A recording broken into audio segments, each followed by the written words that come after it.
Good afternoon, everyone. Thanks so much for joining us. So, a very big welcome to our final session in the Digital Transformation Flexible Fund webinar series in partnership with the Clinton Leadership Institute at Queen's Business School. So today we're going to be talking about how to plan and build out your digital transformation strategy, but just perhaps as we're maybe waiting for a few others to join the call today, we can cover some brief introductions just and take a look at our webinar agenda. So my name is Grace Carson. I'm a lecturer in marketing at Queen's Business School, and I'm now into my 5th year there at the school. My research background really focuses on the use of market intelligence in small and micro businesses, predominantly within the agri-food industry. I'm really just considering how that intelligence kind of impacts their marketing capabilities and growth potential. But I also teach across a variety of different modules at the school as well, such as digital and international marketing. But more importantly, I'm absolutely delighted to welcome my co-host for today's session, Stephanie Conville from Codec Ireland. So Stephanie, perhaps if I just pass over to yourself for some brief introductions there.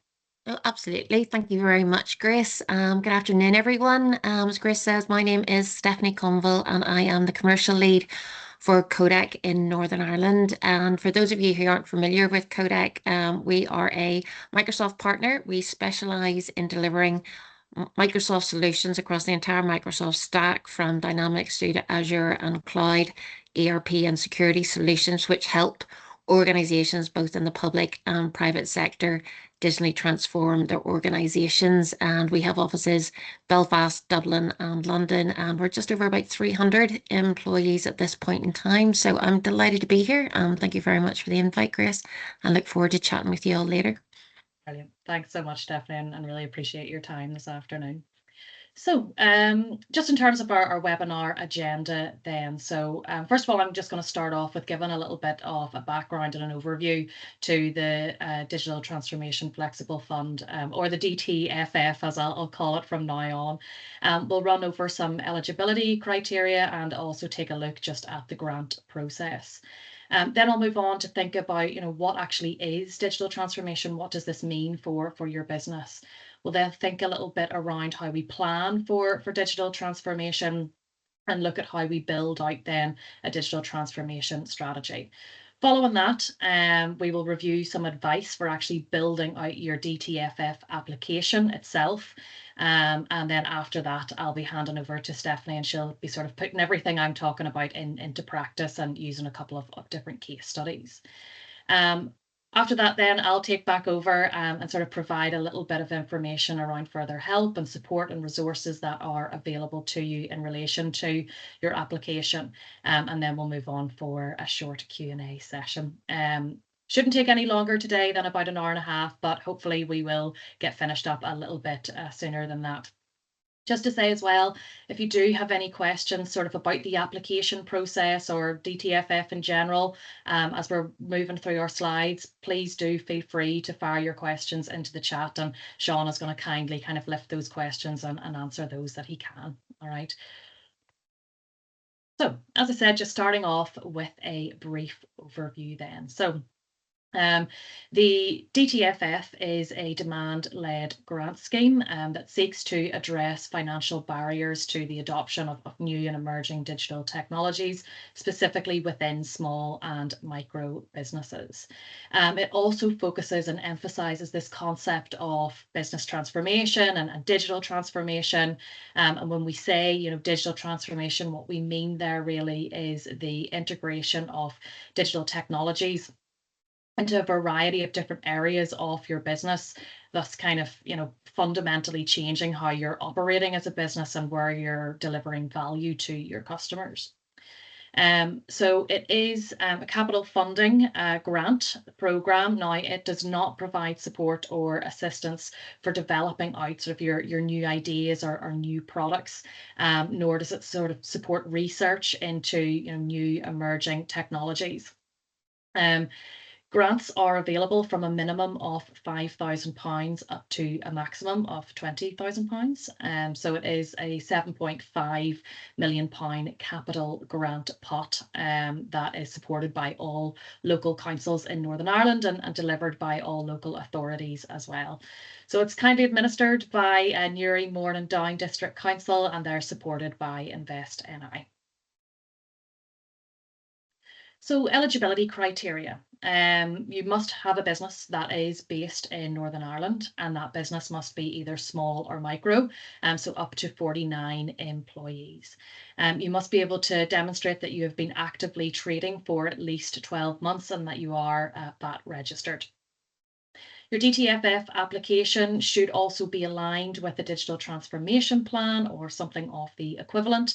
If you are at a stage at this moment in time where you haven't developed that plan out, that's okay. There's plenty of time to do so, and you can do that in advance of your application.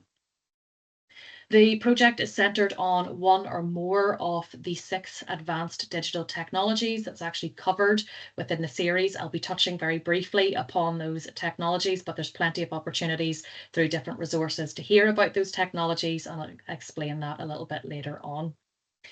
Eligible expenditure must be on capital equipment. So we're talking about our hardware, our devices, any kinds of software and system development.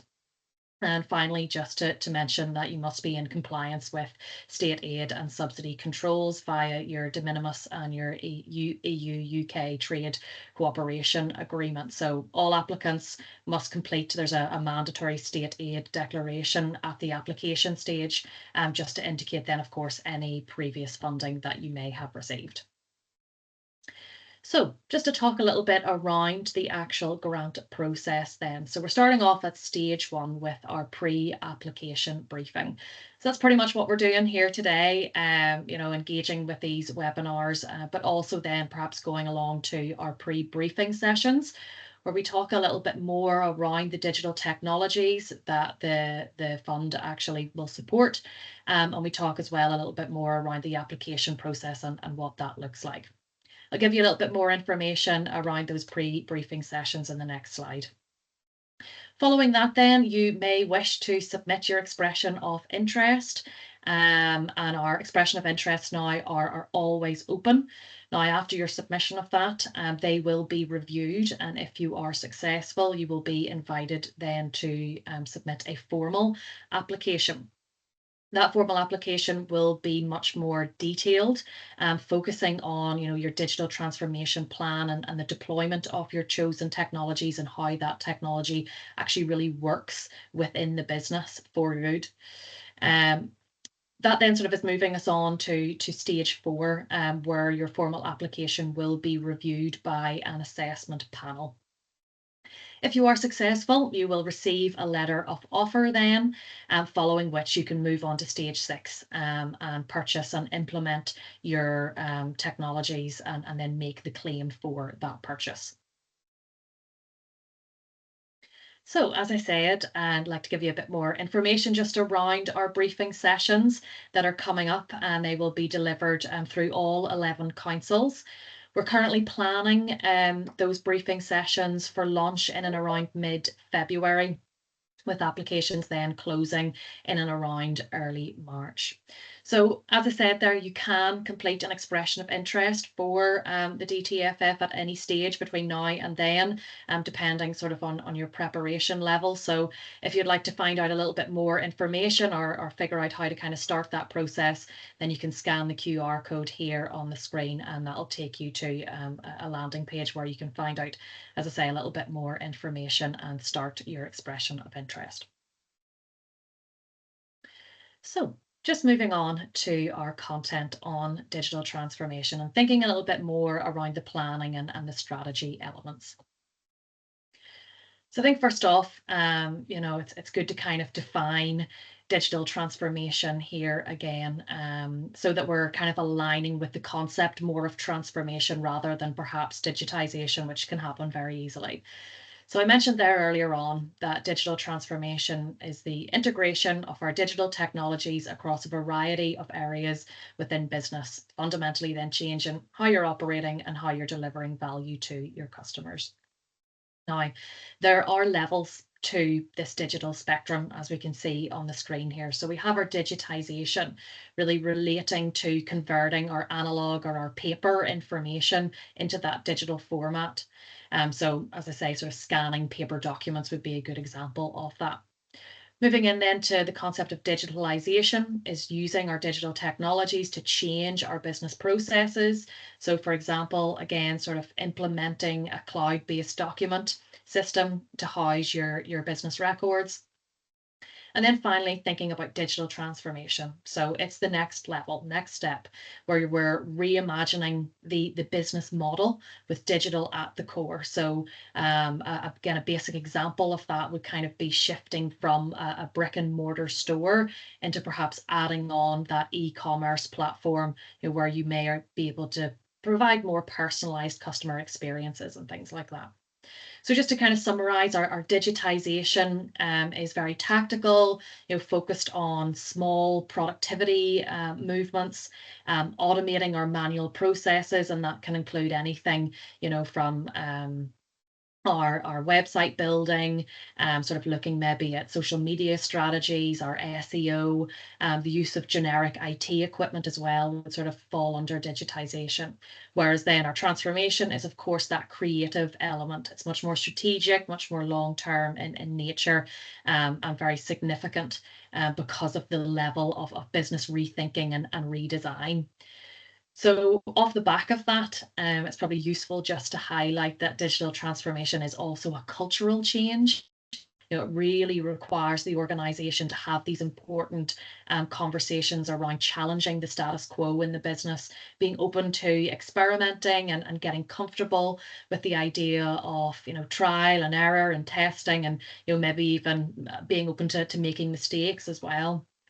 But as we can see on the screen here, there are different components to digital transformation relating to that kind of cultural change, but they're all very much tightly interlinked.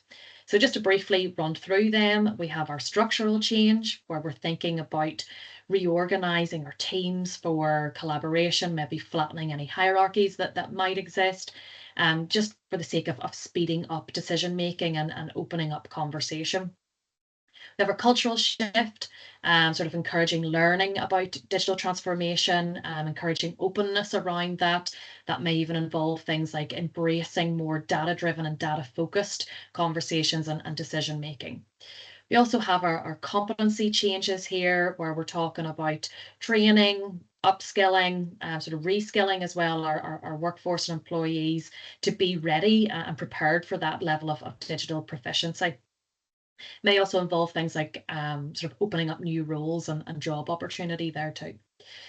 Finally, then we have our digital infrastructure changes, where I suppose the DTFF really comes in to support in part, because that is really focused on the purchase of our advanced technologies and the implementation of them too. So all in all, we can see that digital transformation here is not just about the technology. It's very much, a holistic approach into how you're changing your business and how you think, and really just having that clear vision of where you want to go and what digital actually means to you. But I think it's important to highlight, that this journey is very much ongoing. It's not a destination.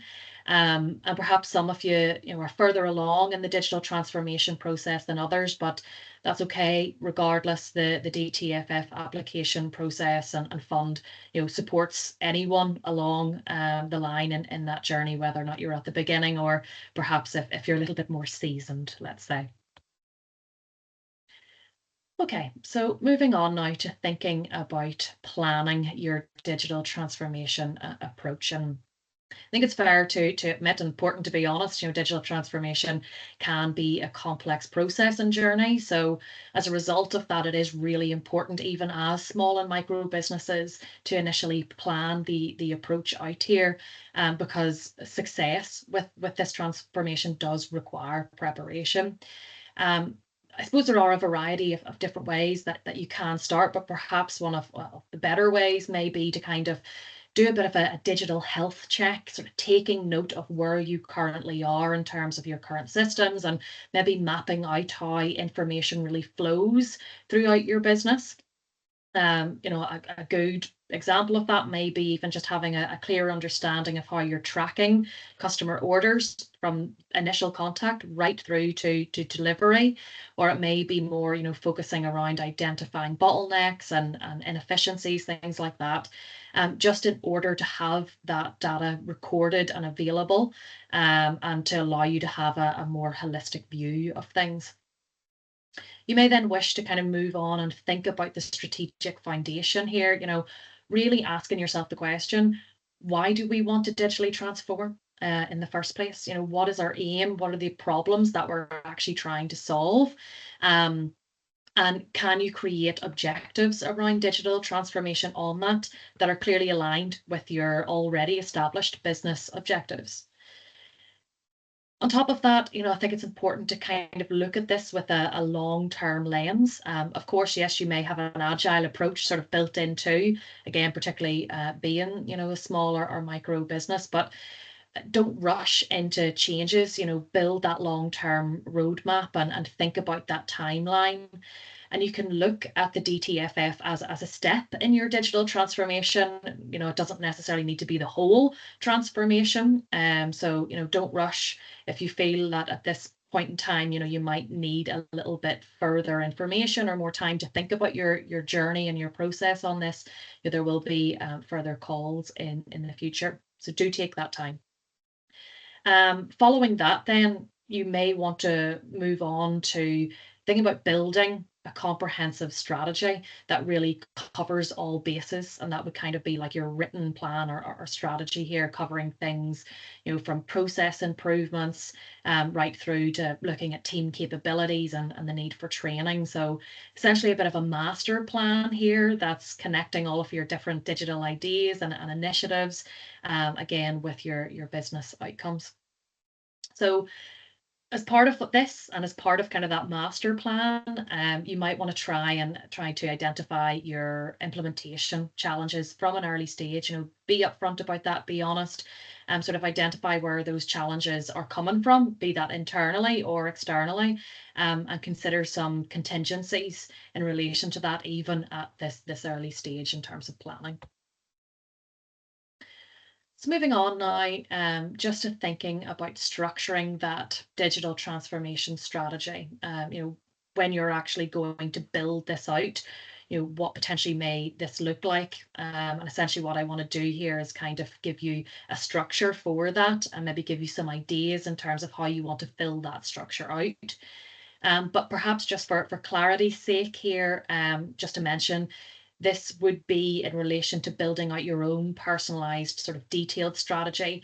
What we're talking about here are not explicit instructions for the DTFF application. We'll come on to that, although this is very tightly linked. So simply, what we're trying to do here is just advise that you develop out some form of digital plan or strategy. And this is a structure that you can follow. So you may wish to start off with an executive summary, although, as I'm sure you're all very much aware, this is often written at the last minute, because I suppose it's providing a concise overview, of what is included within the strategy, so inclusive of your goals and your approach. Sometimes I would recommend taking sort of a 5 Ws approach to building out your executive summary, whereby you're looking at the who, what, where, when, why, and that really helps you provide a comprehensive summary then up front and really getting to the heart of what the report means and what it's trying to say. Your overview then, it kind of is acting as your justification here. It's clearly defining what digital transformation means for your organization. It's articulating the ambition that you have around digital, and outlining, key business drivers here and linking those all together. So really, this section is kind of focusing on demonstrating how the digital transformation is going to have impact for your business and those broader business objectives. And if you want, here you can kind of include some quantifiable outcomes or expectations as well. The current situation, all about analysis in this section. You have external and internal. So your external, of course, being anything related to industry trends, figuring out what competitors are doing in terms of their transformation, what capabilities do they have in order to do that, or what capabilities did they seek. As well, thinking about evolving customer expectations. What do they expect from you digitally as well? And looking for our market opportunities and threats. Internally, you might want to have sort of a think about your own digital maturity and evaluate that, and give an honest assessment of where you've identified process gaps and how potentially you can improve sort of existing workflows and team capabilities. Okay, just moving on then to the next section, which may be sort of your project scope. So here you really want to be specific about your chosen technologies and the implementation approach. And again, sort of what that impact is going to be for the business, prioritizing a variety of key changes that you want to see occur. And again, those areas of business that will be affected by the technology. So really detailing exactly what needs to happen to execute this transformation successfully. Finally, then you can kind of create a bit of a digital transformation roadmap and an implementation timeline too, where you're giving a prioritized sequence of activities, your clear deliverables, any kind of preparation work that you might need to do in terms of data cleaning or data gathering, your data management, right up again to your team training. Another thing you may wish to kind of include here would be compliance with requirements across sort of your industry and identifying what's important there. And then finally, coming together to understand what a realistic timeline is going to look like for this digital transformation. For some people, that can be quite a short period of time, but it could be 24 to 36 months in terms of this specific project, or even longer, just depending again on perhaps the technologies that you're looking to implement, and just generally your industry. Okay, so now I'd just like to move on to thinking about the DTFF application process, as well as that sort of how you structure the application and where to place emphasis.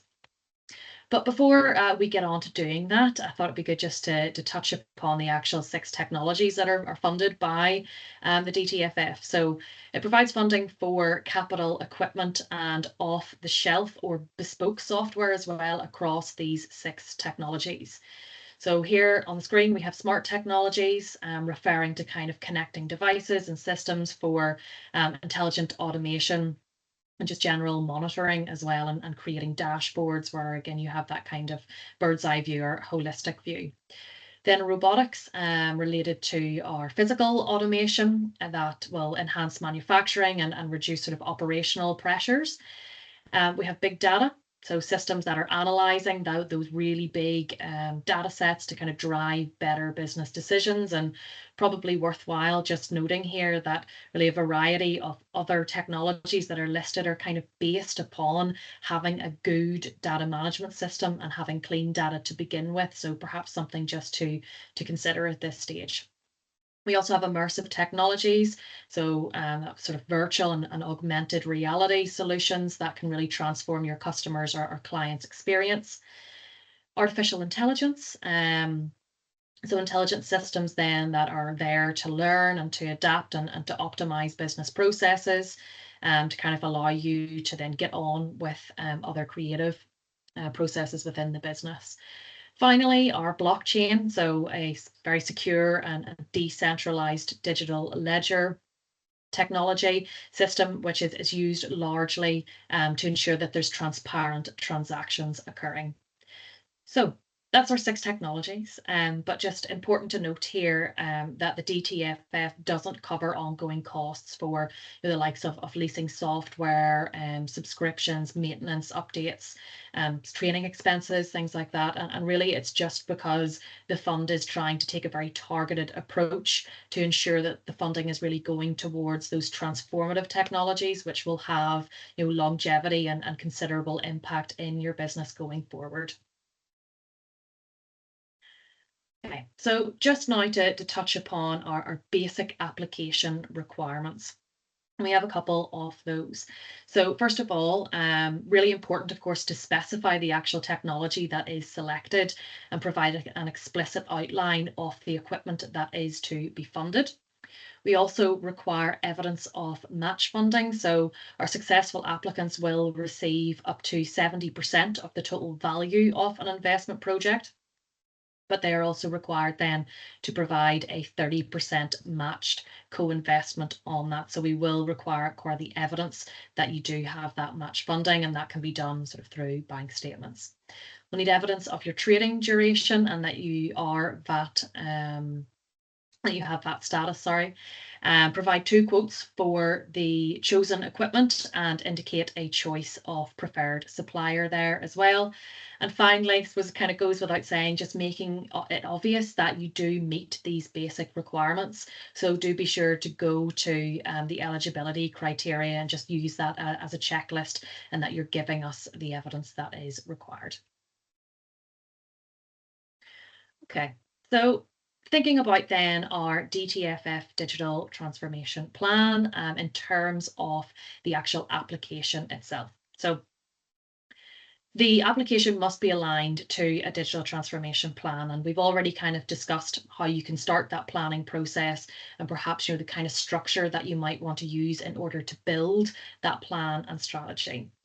But within the actual DTFF application, it is really, really important that you are demonstrating clear proof of genuine digital transformation within the business, and that you're showing us direct and quantifiable business improvements. So telling us how that technology is actually being kind of utilized within the business and how improvements are going to be made as a result of that.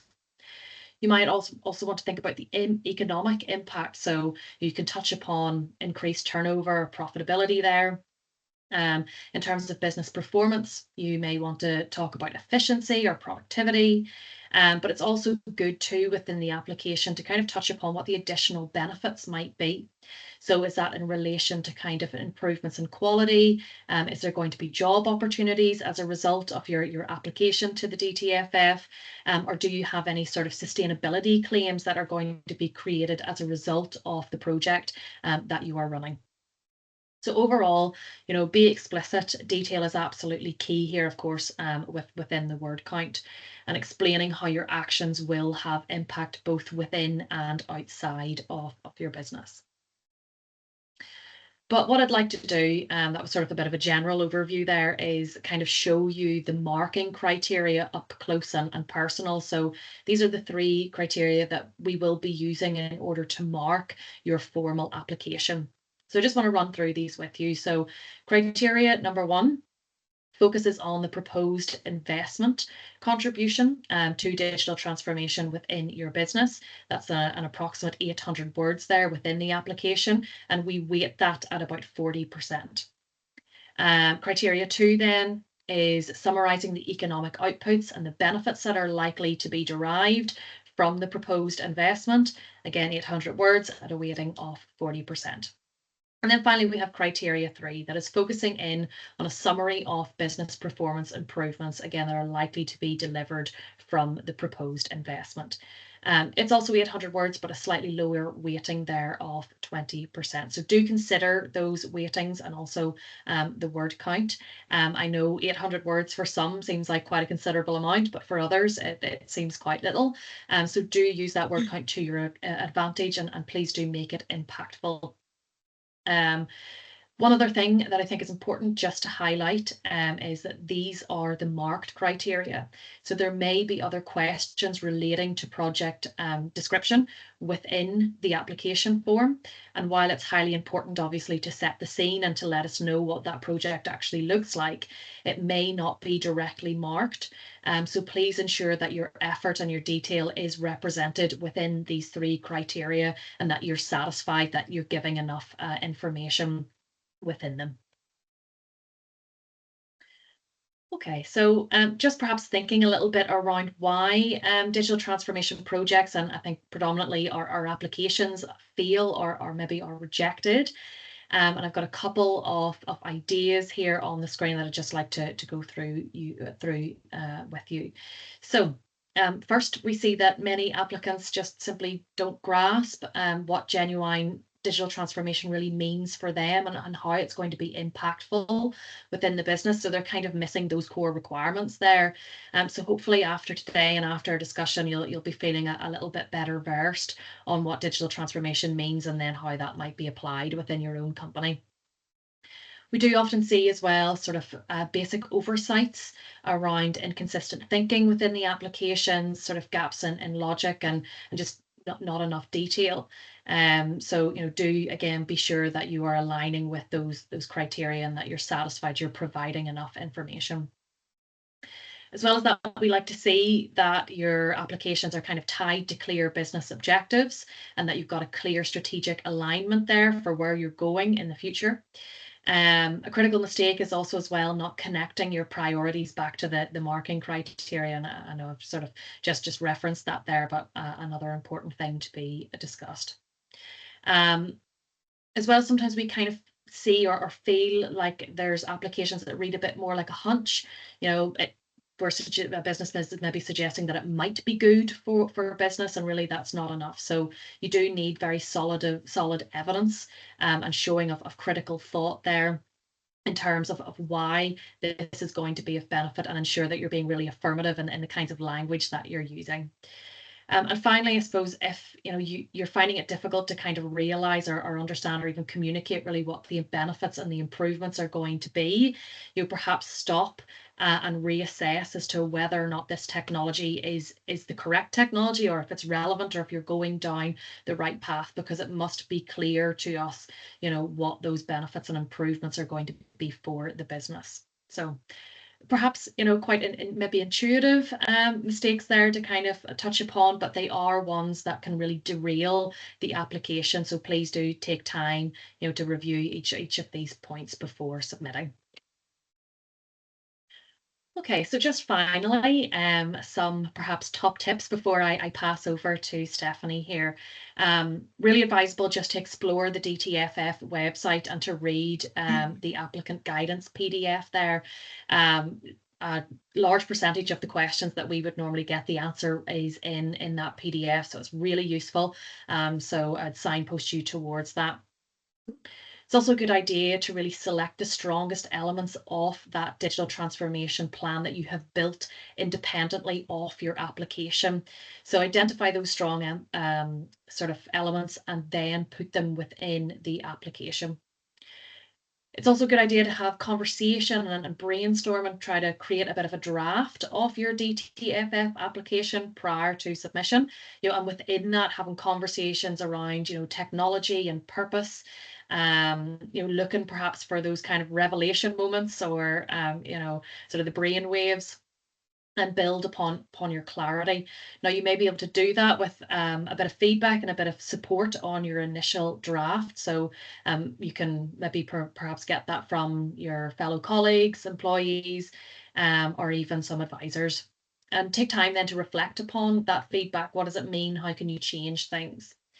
Please always do review your application before submission, and look for those common pitfalls that we've just ran through there, and ensuring again that your application is true to the criteria, the marking criteria we've discussed. Finally, you can check out our other webinars that we've been running over the past couple of weeks, or come along to the DTFF briefing sessions that I did mention. You can catch up with our other webinars, and just towards the very end of our session today, I'll be giving you the YouTube QR code where you can do that. Okay. I would like to pass over to Stephanie now, who's going to sort of put this in, a more practical context and sort of bring to life the things that I have been speaking on. So Stephanie, I'm just going to unshare my screen here and pass over to yourself. Wonderful. Thank you so much. Grace, can I just check you can see my screen okay? Yes, I can That's see it. Yep. fabulous. Okay. Good afternoon, everyone. And thank you for the opportunity to talk to you this afternoon. I'm just really going to share with you our experiences of working with customers both in the public and private sector and helping them on their digital transformation journey. So just kind of explaining more in practice what that might look like for you. So just over the course of the next kind of 15 to kind of 20 minutes, I'm going to talk to you about why companies embrace digital transformation. What are the reasons we have found when dealing with customers, why they've gone down this route? What are the key considerations you need to take on board when looking at digital transformation in terms of what you're trying to get out of it and what you hope to achieve? I'm going to share with you, a couple of tools that we have in terms of how you get started on that journey, things that you need to think about, and finally, I'm just going to walk you through about some of our experiences about how you go about making sure that you're able to deliver impact. As I think we're all very conscious when you're actually going into a program of work, such as a digital transformation project, being able to kind of reference and measure the impact that you've had is very important, especially in relation to grants, but overall, just to make sure that you've made the right decisions. So, just kicking off, just in terms of why companies embrace digital transformation, I suppose just as a kind of starter for 10, I would just like to, from our perspective, put out there digital transformation is not just about the technology. It's really in itself or on its own. It's really about how you use that technology to improve or help you achieve your business goals. So I kind of start off by saying don't hone in and choose any technology first. Really look at what you're trying to improve, whether that's being staying competitive, improving efficiency, or meeting evolving demands of your customers. So focus on what it is you're trying to do rather than starting with the technology, because the technology will absolutely fit in behind you. And it may not be the technology that you're initially thinking of choosing or selecting. And just to maybe highlight up front some of the couple of kind of major examples of kind of customers or brands that you'll be very familiar with that actually have done complete digital transformations and changed their entire ways of working, which is not necessarily what you need to do yourselves. Often the smaller changes can have massive impact. But if you take a look at the likes of Amazon, he absolutely revolutionized how they actually how we shop as individuals and how the online retail system works. As you can imagine, just from leveraging AI and data analytics, they've totally changed how shoppers, shop and how you actually understand what the preferences of our users or customers are. Or again, in the likes of Netflix, and you look at how they actually transformed their business from a DVD rental service to an online global streaming platform. So both of these examples are again even looking more recently at the likes of Revolut, which is an online, completely 100% digital banking platform. They have totally revolutionized how we've done traditional tasks, whether that's banking, watching videos online, or actually shopping. But it wasn't led with technology. It was led by how we wanted to interact with customers. It was led about how we could be more efficient, how we could have efficiencies in our business. And it was the technology that underpinned that, that made it be able to come to life or fruition and able it to be successful. So I just wanted to walk you through kind of the kind of 6 to 8 kind of key reasons that we have found that customers go on the digital transformation journey, and just using a few of examples. And I'm sure the customers won't mind because they're on the public domain with case studies in case I get in trouble. But just to share with you reasons why they've gone down this route. So one of the key reasons why people digitally transform is for enhancing the customer experience. Very much so, we're looking at customers have increasing demands of how they interact with suppliers or service providers in terms of wanting to be able to have a more tailored service, one that's more tailored to their personal needs or interests, or being able to have an omni-channel presence where you're actually able to interact with your suppliers in terms of through email, through telephone, through online chat, etc. So they really want a rich and depth of experience. And again, the speed of response. People really want to have real-time response and feedback from suppliers as opposed to writing in and get responses. So one of the key reasons is enhancing the customer experience. So a couple of examples of where we've done that before. One of the key ones, I actually have to take Queen's University as an example itself, who were their digital transformation partner. Very much from a Queen's perspective, they obviously have 30,000 students on board and it's an increasingly competitive market. So they really needed to embrace technology to be able to reach out and market and recruit new students in what was a really increasingly competitive area and field. So Queen's, with ourselves, we developed an online digital portal which really simplified the process for enrolling students and been marketing and reaching out to them. And it's something I'll be keen to focus on with you over the next few minutes is really about focusing on the processes that you want to change, the interactions that you want to change as opposed to technology. So this was really taking the student process end to end, and very much as a partner, we develop what we know as user stories. So it's very much developing what does that process look like for the end customer from their initial touch with you as an organization, build to them, receiving a service or product and walking that through in a life cycle to think what is the experience that they want to have? How can we improve that experience? How can we make it better for them? How can we streamline it? How can we make sure that they return? So it's really breaking those processes you have as an organization down to go, how can I enhance that? And then we use technology in behind that. And from our own perspective, we are a Microsoft partner. So we use the Microsoft Power Platform to actually look at how can we create those omni channels or portals to improve that experience. But technology agnostic, you can use any technology or platform to do these things, but really focus in on the process would be one of my recommendations about what you're looking to change. Another key reason why people transform is to improve efficiencies and productivity. So another example that we have is with NI Water, who again, we've been on a long kind of 3, 4 year digital transformation journey with them. They were heavily process driven, very much paper-based processes. And it was really the cost of actually those paper-based processes, as you can understand, and it may resonate with a lot of you out there who maybe haven't gone digital yet. If you have a lot of paper-based processes which require a large number of staff re-entering data, uploading data into the likes of spreadsheets, etc., passing data from, one employee to the next, that comes with a number of challenges and costs, both in terms of the resources you're using, but also in terms of the potential breach of data. When you're sharing data by the likes of spreadsheets, the fact of data getting into the wrong hands, or in terms of human error, in particular, it's very easy to re-enter data wrongly, and it's a very time-consuming and arduous task, as I'm sure many of your employees will tell you.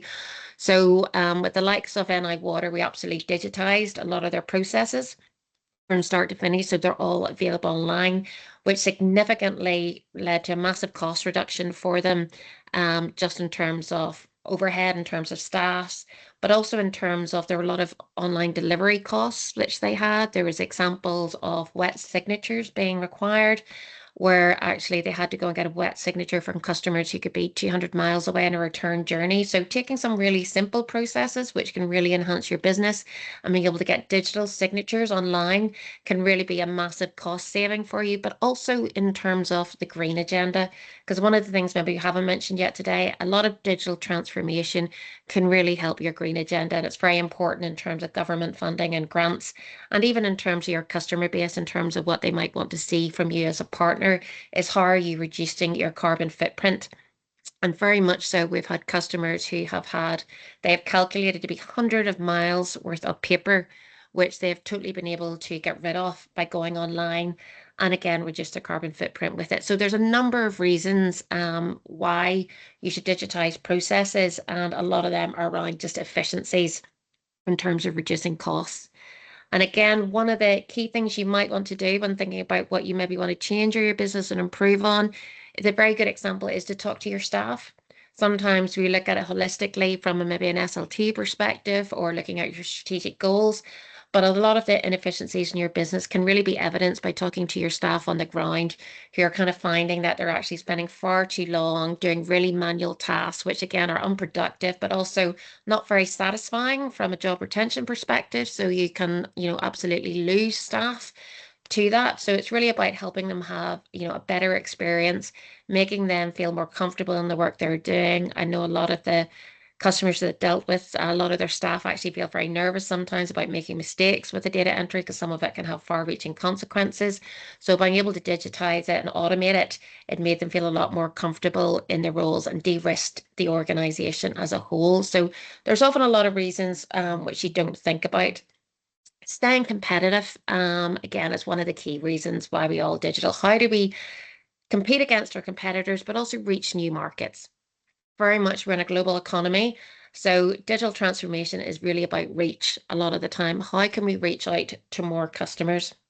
So it's really about staying ahead, being disruptive, looking at how technology can give you added insight, but also further reach. So that could be online platforms I mentioned before, omni channels, or again, just that data insight, which leads me into the next one in terms of data-driven decision making. And again, this has been very prevalent in public sector in recent years, all about really understanding the decisions that you're making. I'm sure a lot of you, if you're kind of small organizations or more startup organizations, you have a lot of data at hand, but it's on probably a lot of different repositories, and you're probably not able to cross-reference it. So a lot of the time, we can make smarter, more informed decisions if we're absolutely just able to actually drive data-driven decision making, and that can be used through a lot of kind of things like Power Platforms again and Power Portal through analytics and through AI, but really giving you insight into your business, insight in terms of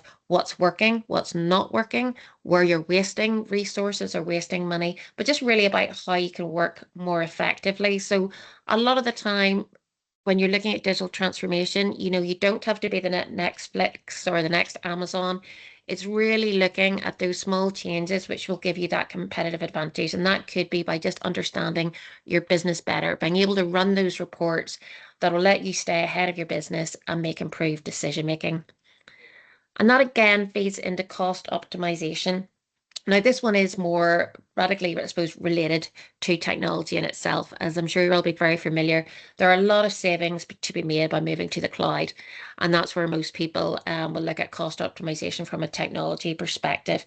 So it's really looking at what you're doing on premise at the minute. Can you save costs by moving either those processes or those systems or those servers to the cloud? Because absolutely that will be a massive cost saving for yourselves. But again, in terms of what Grace touched on earlier in the session, looking at some of the things in terms of smart technologies. One of the key ones you'll find in smart technologies is things like predictive maintenance, where you can actually use it to anticipate, or even things sort of like real-time delivery. So you're just looking at being able to anticipate needs, anticipate when a piece of equipment might be going faulty, need replaced. Is a lot cheaper to actually fix it than to replace it. So sometimes it's using those smart technologies to actually look at where you can save costs, or again, when we've dealt with customers in the past, a lot of people have looked at smart technologies or even things like RFID tags to actually be able to track their equipment. A lot of you might have very expensive capital expenditure within your business, very costly pieces of equipment, and how can you track them and make sure that they don't get lost or misplaced? So absolutely, you can use smart technology to help you do that. So there's a lot of ways that technology can help you reduce costs. And then we have things like fostering innovation. So again, as I kind of mentioned before, it's always looking to the next best thing. This is predominantly probably looking at more at the robotics or on the AI side. We're all very familiar with AI's here and it's here to stay, but how can we best use it? But again, AI, and again, Grace touched on it earlier, AI very much so is all about the quality of the data that you have. We specialize in a lot of AI projects, but it really starts with the information that you have on file. That needs to be clean data. You need to have an abundance of data. And then if you layer AI over the top, you can absolutely enrich that data to deliver dividends for your business and really provide valuable insight. But it's all about getting that data right in the first instance. Then, as I mentioned at the start, sustainability goals. The green agenda is very much at the forefront of everyone's mind. And by digitally transforming, you can absolutely make a significant impact on your carbon footprint and in terms of reducing your costs. And again, that is something from a customer perspective. People want to buy from green suppliers. People are actually looking at that as one of the reasons why they purchase, or one of the reasons to purchase. We're a lot getting more ethical customers out there in the demand and in the field. So really being able to show that you're an ethical organization who takes sustainability seriously. And it may not be your forefront of your goal for digitally transforming, but it's definitely something that you should consider measuring, because it will have a significant impact, and something that you should be able to share with customers or grantees, etc., going forward. And again, adapting to market changes. One of the kind of those good examples that we had of where it was Queen's University were able to adapt to market change was during COVID and during lockdown. We had a rapid project where we had to make all their services available online within a matter of weeks. As you can imagine at the time, projects that should have taken months, it was about how do we change the way we work? How do we make the university still function when the students can't go on campus and can't go into class? How can we get everything up and into the cloud within a matter of weeks and change our whole delivery model? And that's something that organizations, have to do all the time. There will be a change in the market, change in the environment, and you may have to be very agile and be able to pivot very quickly. So sometimes using technology to look at how can you change, how can you enter new markets, how do you need to operate differently? That's something to look at, where can technology can help you fit in. So just a few examples of the reasons why to look at it, as opposed to starting from a technology first perspective and maybe choosing a technology and working backwards to how it would fit into your business. Really look, from my own perspective, look at is what you're trying to improve. Because we always say look at it from two perspectives. What opportunities can technology bring to your business, or what challenges can it help you overcome? And then work backwards from that to then look at what technology is going to help you achieve that. So then just moving on to my next slide. All right, bear with me. Sorry.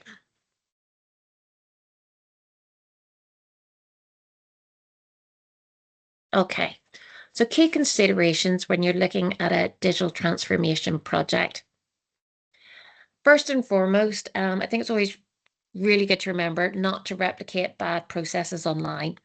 It's something that a lot of the time we kind of think, right, okay, if I just put everything online, if I just automate it, it will be better. But we always recommend to our customers is to actually look at the actual process itself, look at how you do things. And that could be your interaction with customers, to how you place orders, to how you work with suppliers, to how you fill in timesheets, or how you do salaries. Look at the actual process itself and go, could that be enhanced? Map it out as a journey and go, what would we do differently? Or what would the ideal process look like? And it's always very important to do that before you automate it, or put it in the cloud. Because the last thing that you want to do, and it's a very common misconception, is that technology will solve all your problems. Technology is just an enabler. So you have to get it right in the first instance, and then technology will enable you to bring that to life. So the first thing you need to look at is, what is the problem you're trying to solve? As I mentioned earlier, there are a number of areas you can look at, whether it be customer satisfaction, reducing costs, entering new markets, but really mapping out what is it you're trying to achieve with your business. And then looking at what is the current environment in which you're working. And again, I always think it's very important when we do these sessions with customers, we get a working group together, we sit down and get everyone's feedback. And I would recommend that you do that, get your team in a room and go, what do things look like now? What isn't working? How do we do that? What are the problems you're facing? Even how do you feel about what you're doing? Is it stressful? Is it taking you too long? Just really looking at the warts and all approach of what you're doing and how it could be improved. And then it's really trying to identify what would good look like, and that might be totally alien to how you're doing it at the minute, and it might be wishful thinking, but it's really important to mark out, what is the end goal? What would you like to see? You might have to do it in stages, you might have to take small steps, but it's really looking at what would good look like, because that's really where you want to get your business to. Next, and the important thing is to look at really what impact will this change make to your business. And the reason why this one's so important, and not maybe for the reasons why you think, a lot of the time we work with customers and we're working with them for years on end, delivering lots and lots of different projects. And sometimes they're bringing project ideas to us. We have a team of service designers, and we'll map out a new process, we'll map out a new service design. But then we look at the impact that it's going to have. We might find out that's only impacting 3 or 4 people twice a year. So whilst absolutely it's a problem that they want to change, and they can kind of say this isn't working, it needs to work better, but actually the impact that it might have on the business might be fairly small, and it really doesn't justify the cost or the expense that you're going to undertake. So it's really important to kind of think of what is the bigger impact and can you justify that? It might be a nice to do, but you really need to prioritize what you're looking to change and go for the projects which will have the biggest impact. And then in terms of also looking at outside of the impact on your business, it's really important also to kind of think about what's the impact it'll have on your staff and your customers, because they are your other stakeholders. So how will it improve staff morale? How will it choose, your staff, how they're actually utilized, their productivity, and how will it improve the customer experience? So just trying to looking at it from the three different angles, how will it affect your bottom line? How will it improve the customer experience? And how will it affect staff productivity are all things to bear in mind when you're looking at a digital transformation process. And then looking at the cost benefit analysis of the change, very much following on from a previous statement, it's really again looking at that impact. Can you justify the expense on what you're looking to do? And very much you need to map that out when you choose what it is you're working on. Will that have the desired impact? Is there any evidence in the marketplace to say that this will have the desired impact? Have you done your research? Have you reached out? I often recommend reaching out to other people in your sector to find out if they've done something similar. Often, sometimes we've reached out even from our customer perspective if we're looking at designing a new solution and they're evaluating would be sometimes technology independent and we're evaluating a number of different technologies. We reach out to other customers in similar fields and try and find out if they're using other products so you can get their feedback for what worked or what didn't. So I'd say don't be afraid to reach out to other people in the industry and find out what they're using and what's worked for them. Sometimes the best information you get, sometimes it's from your competitors to kind of find out what they're using and to see how it's benefiting them. And then the final two things to really think about on a digital transformation is, as I say, it's not all about the technology. So you also need to look at what additional resources you'll need. Can you implement this change with existing staff that you have? Do you have the necessary skills within your team to actually implement this change? Does your staff need any additional training to pick up this change?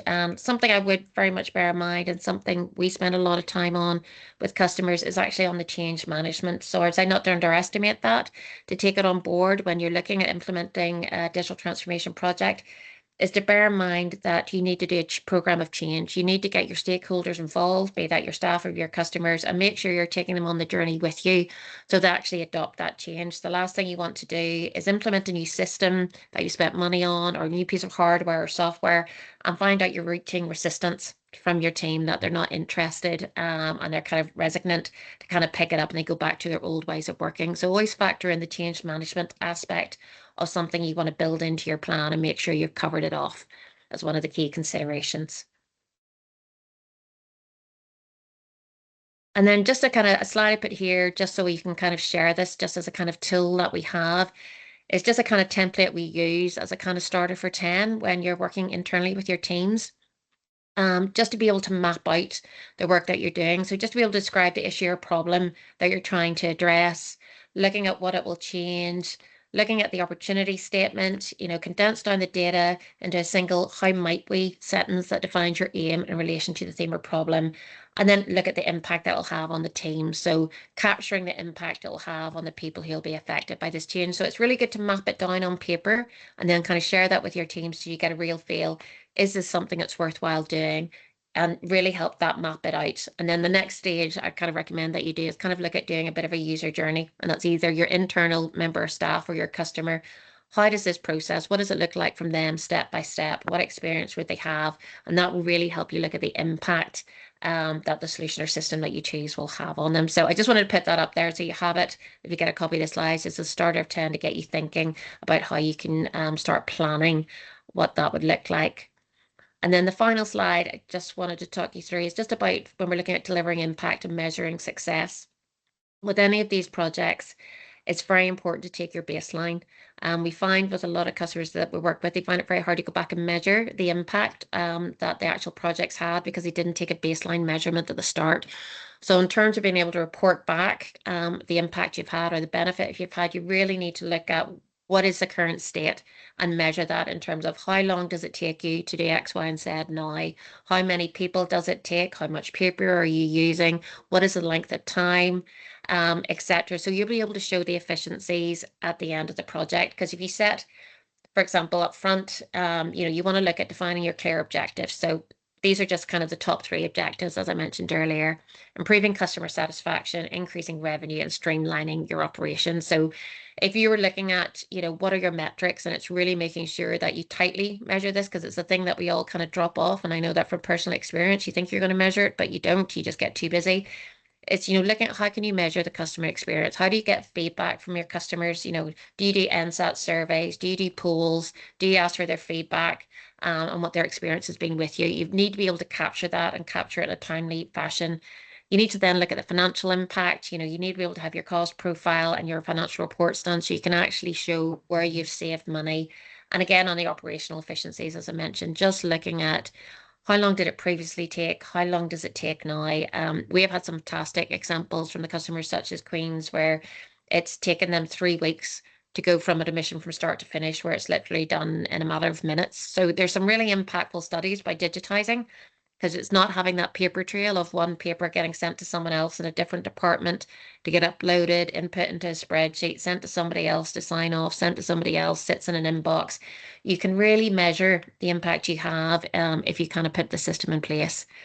Very important again to measure the employee experience, as I never underestimate, the impact that your staff has, or the fact that change has on staff. You can actually find that once staff know that they can do or be more productive or do more enjoyable tasks. Very few people like doing manual paper-driven tasks. So if you can actually get their feedback on the impact it's had on their morale, how it's made you more innovative and agile. And again, as I mentioned before, looking at the environmental impact, how have you reduced your carbon footprint?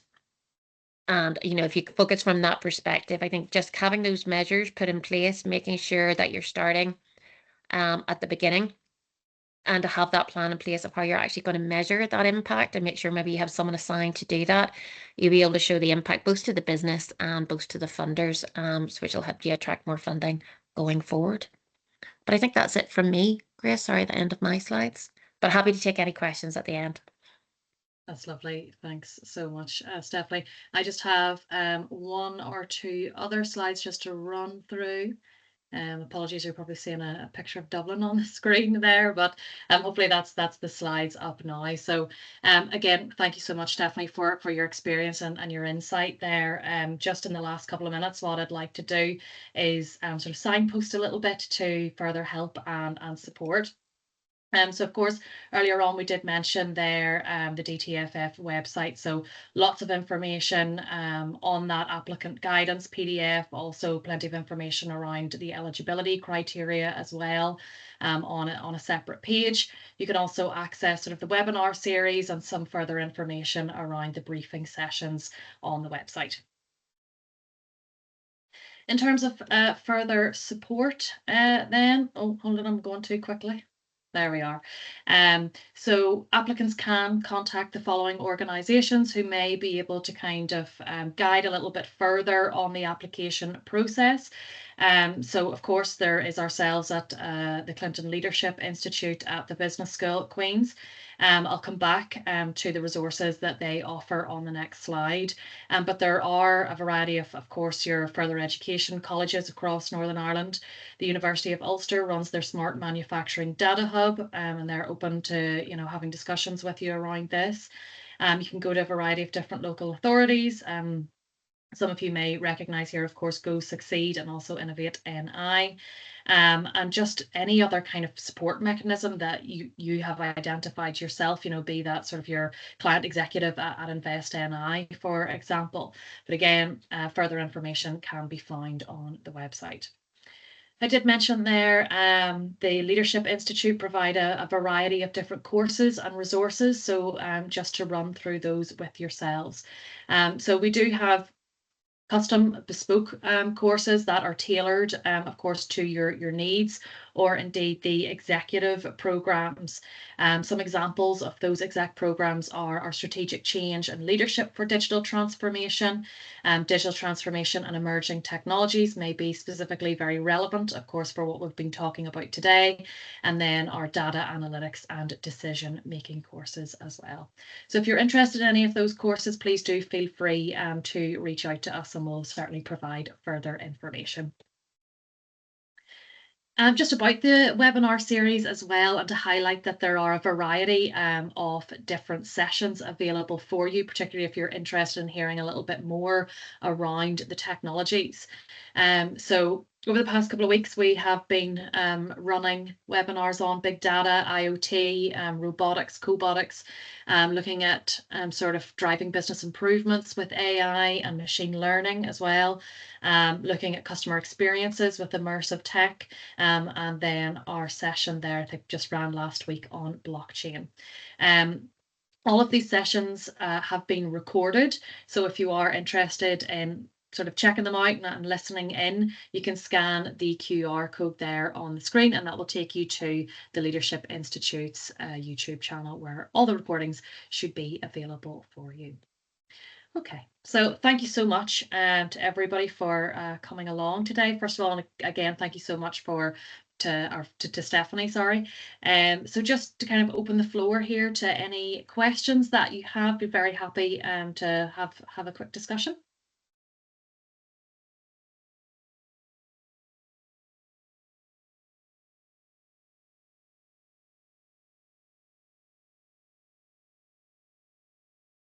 Just keeping an eye here on the chat to make sure I can see anything coming through.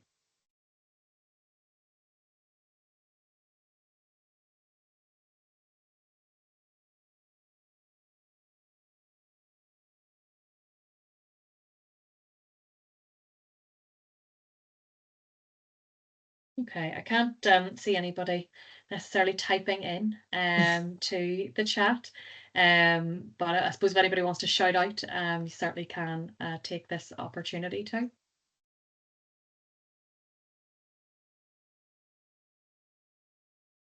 Yes, Carabo, I can see you have your hand raised there. If you certainly feel free just to shout out. Yes, thank you very much for this insightful webinar. Sadly, I did have internet connectivity issues, but I did drop a question about this fund, whether it is available for applicants around the globe or for specific geographies. So the business must be based within Northern Ireland, so it is sort of locally focused. It's globally focused, you say? No, sorry, locally. So locally within Northern Ireland.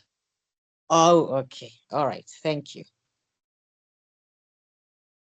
Lee, sorry, I saw your hand. Sorry, go on ahead, Carabo. Go on ahead. Yeah, I beg your pardon. The QR scan that you showing there didn't stay in long enough for me to pick it. Certainly. Let me see if I can. Would you maybe share the link on the chat, please?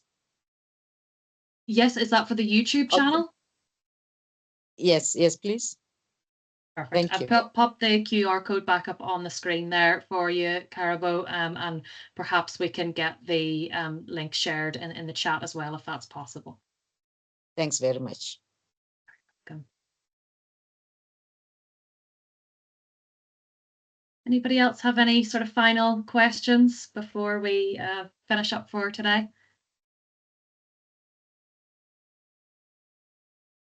Okay.